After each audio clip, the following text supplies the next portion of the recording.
Subscribe now and press the bell icon.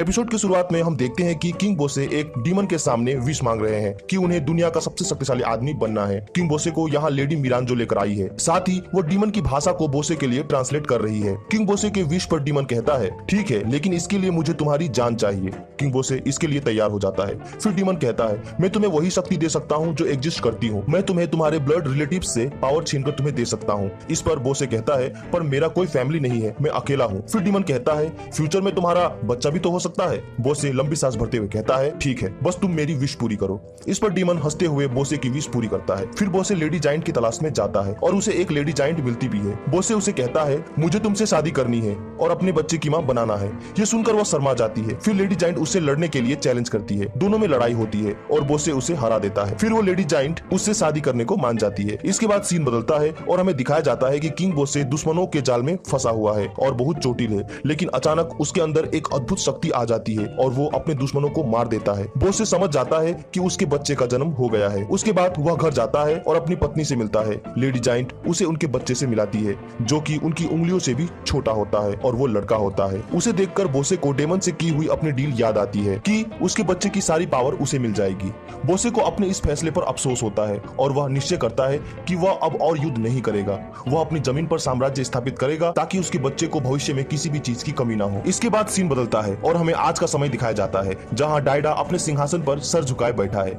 मिरांजो कहती है, king बोसे, क्या आप देखना चाहते हैं कि अभी दुनिया का सबसे शक्तिशाली आदमी कौन है? मिरांजो के इस बात से पता चलता है कि डायडा के अंदर डायडा नहीं है, बल्कि किंग बोसे है। उस रिचुअल से किंग बोसे का पूर्ण जन्म हुआ है। फिर मिरांजो उसे दुनिया के शक्तिशाली आदमी की तस्वीर दिखाती है। इसे देखकर बोसे हंसता है। मिरांजो कहती है, आपको शायद ये जानकर खुशी हुई होगी। इस पर बोसे कहता है, ये बहुत मजेदार है। फिर मिरांजो कहती है, अब हमें क्वीन हीलिंग को मारना होगा। ये सुनकर बोसे फिर गंभीर हो जाता है। उधर हकुरो क्वीन हीलिंग को बोजी के मरने की बात बताता है। ये सुनकर क्वीन सहम जाती है। गुस्से में आकर क्वीन होकुरो को जान से मारने की सजा सुनाती है। हमें दिखाया जाता है कि डोमास को पता था कि बोजी के मरने की बात सुनकर हो सकता है कि उन्हें मौत की सजा मिले, इसलिए उसने होकुरो को बताया था कि मुझे बोजी को मारने का काम डायडा ने सौंपा था। ये खबर लेकर महल जाना जान से हाथ धोने के बराबर है, इसलिए चलो यहाँ से भाग चले। लेकिन होकुरो कायर नहीं था, इसलिए डोमास की बात ना मानकर वो बोजी की बात बताने महल आ पहुंचा। अगले सीन में हमें दिखाया जाता है कि क्वीन को मारने के लिए मिरांजो कुछ मॉन्स्टर्स लेकर आती है। वो कितने स्ट्रॉन्ग है ये देखने के लिए बोसे एपिस को उनसे लड़ने को कहता है। एपिस उनसे लड़ता है। हमें पता चलता है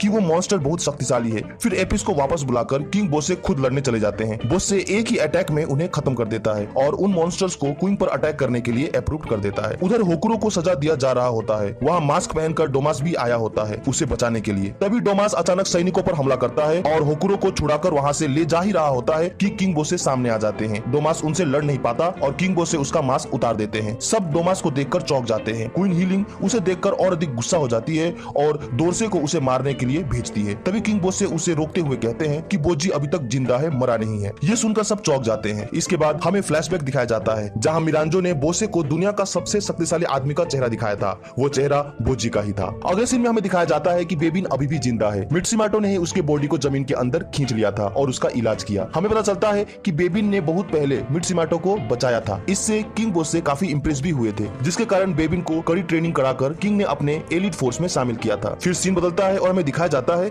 कि किंग बोसे सबको बता रहे हैं कि बोजी अंडरवर्ल्ड में अभी ट्रेनिंग कर रहा है और वह बहुत शक्तिशाली बन गया है। यह सुनकर सब हैरान हो जाते हैं। फिर वह डोमास के सजा को माफ कर देता है और उसके कान में कुछ फुसफुसाता है। वह डोरसे के कानों में भी कुछ फुसफुसाता है। मिरांजो एपिस से पूछती है, किंग बोसे उन्हें क्या कह रहे होंगे? एपिस कहता है, मुझे इस बारे में कोई अंदाजा नहीं है। फिर किंग बोसे क्वीन हीलिंग को कहते हैं कि हीलिंग, भले ही मैं तुम्हारे बेटे डायडा जैसा दिख रहा हूँ, पर मैं डायडा नहीं हूँ, मैं बोसे हूँ। अगले सीन में हमें दिखाया जाता है कि डोमास कहीं जा रहा होता है। तभी होकुरो उसे पीछे से पुकारता है और कहता है कि क्या बोजी सच में जिंदा है? डोमास कहता है, मुझे ये तो नहीं पता कि ये सच है या नहीं, पर ये मालूम है कि किंग बोसे वापस आ गए हैं और उन्होंने हमें कैसल के बिल्कुल नीचे बने अंडरवर्ल्ड के डोर को डिस्ट्रॉय करने को कहा है। फिर डोमास कहता है, होकुरो, मैं तुम्हें तलवारबाजी सिखाऊंगा, फिर हम वहाँ चलेंगे। डोमास और होकुरो बोजी के वापस आने पर बहुत खुश हैं और वो दोनों अपने इस काम को बहुत ही बखूबी के साथ करने को तैयार होते हैं। अगले सीन में हम देखते हैं कि कागे सफाई करते हुए सोच रहा है कि क्या सच में बोजी ने उस बड़े पत्थर को तोड़ा होगा। तभी डेसा और बोजी वहाँ आते हैं और कागे को बताते हैं कि बोजी अब तैयार है, उसने डेसा आर्ट पर मास्टर कर लिया है। ये सुनकर कागे चौंक जाता है। फिर हमें अगले सीन में एक्चुअल डायडा को दिखाया जाता है, जो कि एक अंधेरी जगह में खड़ा है। वो मिरर को पुकारता है पर कोई उसे नहीं सुनता। वो सोचता है कि मेरे साथ क्या क्या हुआ था, पर अंधेरा खत्म नहीं होता। ऐसा लगता है कि वो किसी अंधेरी दुनिया में फंस गया। यहीं पर यह एपिसोड समाप्त हो जाता है। अगर अच्छा लगा हो तो इसे लाइक और चैनल को सब्सक्राइब करें।